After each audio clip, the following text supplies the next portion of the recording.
6:30 between 7 of us. So we'll be doing that over the next 2 weeks, just to let people know what's going on. If you have some RSOs that have not been contacted, or in the next 2 weeks you realize they haven't been contacted and you would really like us to come, just shoot me an email or just Senator Shohan an email, and we'll make sure that someone gets to those. And the next thing we had, a lot of our meeting was basically dedicated to our proposed bylaw change. So tonight in exec we'll be discussing that. So if you'd like to come sit in, you're more than welcome to hear the discussion. So that's about it. Thank you. This concludes executive reports. We will now move on to committee reports. We will now have the report from Academic Committee Chair Fraser. Thank you. We will be setting a time for our committee to be meeting, and then what we'll be working on for this week is making cycles, projects that we want to be accomplishing next year. And I think that will cover this week. Thank you. We will now have a report from Campus Life Committee Chair Shohan. This will be really quick. Anyone in the Campus Life Committee, meet me after this meeting very briefly over there. We're going to do the doodle together so we know what time we can meet as a group. So the other thing that I have is Senator Boring last semester has been working with making student dollar student nights for the theater, music, and arts programs. So I'm sure you'll be hearing more information about that in the upcoming future. Anyway, that's going to conclude my report. Thank you. We will now have a committee report from CFA Chair Johnson. Like appointments chair, William said earlier, there are a few open positions for CFA, so if you know anybody that's genuinely interested in student fees or I guess the business side of student government or anything like that, I would really appreciate you to interested in applying. Like Justin said, I would like the people that are here from CFA and Senate to meet me over here in this corner so we can get a meeting set up. That is the report. Thank you. We will now have a committee report from Communications Chair Boring. Thank you. A couple things. First one is that, just a couple fun facts for you. 86% of students who heard, on average, who heard about the ASUN elections from their professors voted in the 2010 ASUN election. And also, 40% of the Greek community who was aware of the ASUN election voted on average. What was that percentage? 40, it's just over 40%. These are preliminary results. There'll be a full report next week. And so that's the first thing. Secondly, you'll be getting an email from me requesting a lovely picture of yourself and a short bio for ASUN Senate posters, which will be hung up next fall. We want to get going on those. Also, please begin talking to your deans, directors, department, whoever runs the buildings, to ensure that we either have the same space or a better space for your poster and any other ASUN materials that we can hang up. Nextly, Communications Committee has already started working on a lot of projects. We're working diligently on the website overhaul. We're switching to a new website platform, which is going to make our website shinier and more effective. So that'll be nice. Also,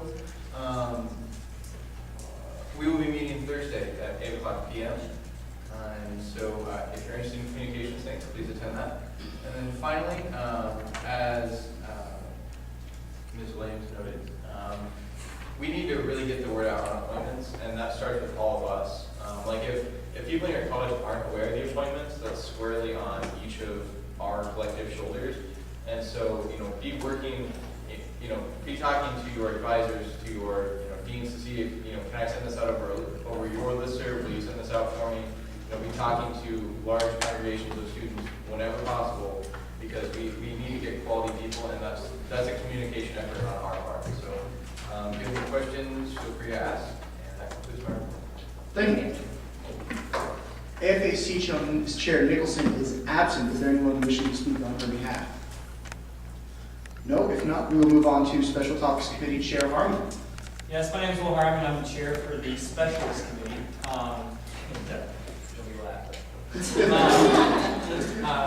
haven't really been up to much, kind of just doing some orientation. I dropped the camera on a couple RSO constitutions today, and then approved another one. And then I think we're going to be working on some bylaw changes in the near future. So we'll see how that goes. And we're also going to be setting up our meetings sometime soon to get everybody else in my committee on the same page. Not many of us, but year than my kids.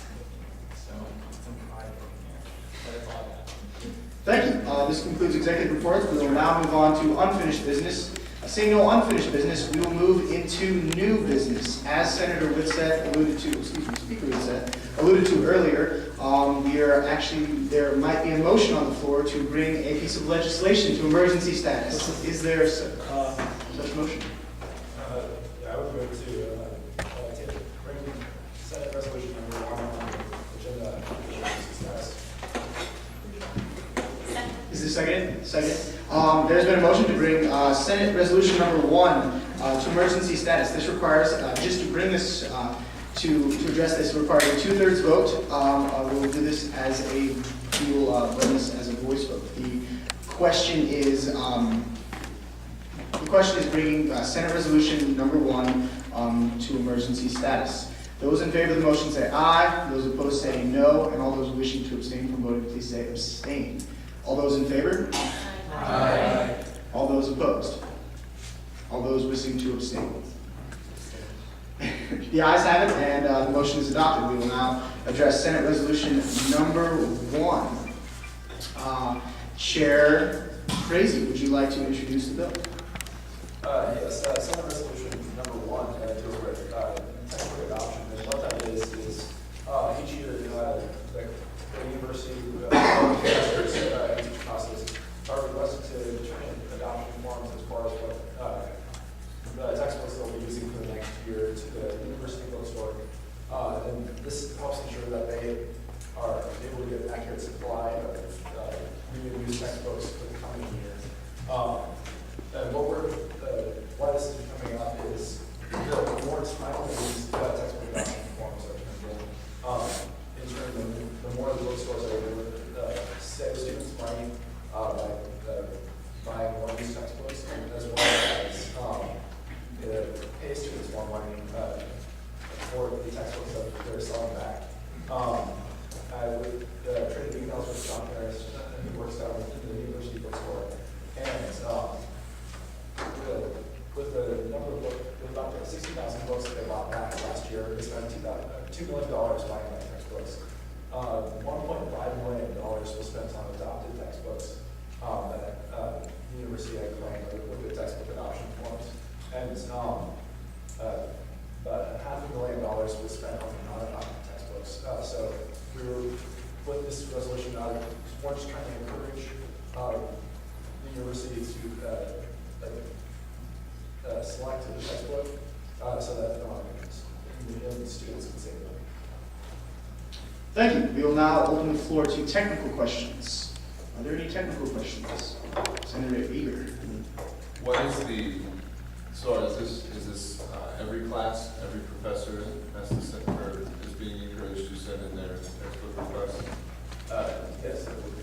Okay, so April 15th it seems, so for instance, if a class is like a 400, 800, like cross-listed class, for instance, by April 15th, the professor may or may not know the partition of students that are in the class. For instance, if 12 people are taking the class, 10 are graduate, 2 are undergrad, the professor might pick a different textbook, or vice versa. So, is there anything to maybe